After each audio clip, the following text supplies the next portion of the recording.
મિત્રો, આરસીએમ ગુજરાતની યુટ્યુબ ચેનલમાં હાર્દિક સ્વાગત છે. મિત્રો, વાત કરીએ તો મોટા અને અગત્યના સમાચારો સામે આવી રહ્યા છે. ભાજપના ભ્રષ્ટાચારીઓ ભગવાન રામને પણ ન છોડ્યા. 2 વર્ષમાં 10 કરોડ ધોવાઈ ગયા. અયોધ્યાની અવદશા, પ્રજાના પરસેવાના 10 કરોડનો મૃત્યુઓને પ્રસાદ વહેંચી લીધો. ભવ્યતા અને દિવ્યના દાવા વચ્ચે રામ મંદિરના ગર્ભગૃહમાં પાણી પડી રહ્યું છે. રામપથ નામે તેડુંક બાજુ તરી ગયા.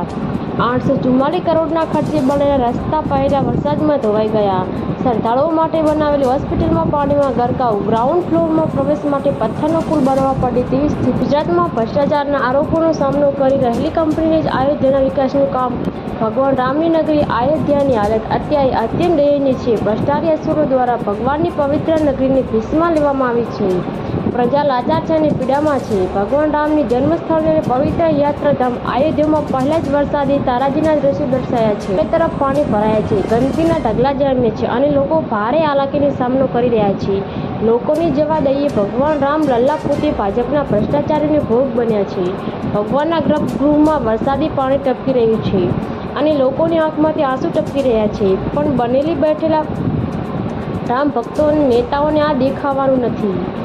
ઉલ્લેખનીય છે કે લોકસભાની ચૂંટણી પહેલા અયોધ્યામાં ભગવાન શ્રીરામના ભવ્ય મંદિરનું નરેન્દ્ર મોદીના હાથે ઉદ્ઘાટન કરાયું હતું. ત્યારે અયોધ્યાની કાયાપલટ કરી દેવાની મોટી વાતો કરાઈ હતી.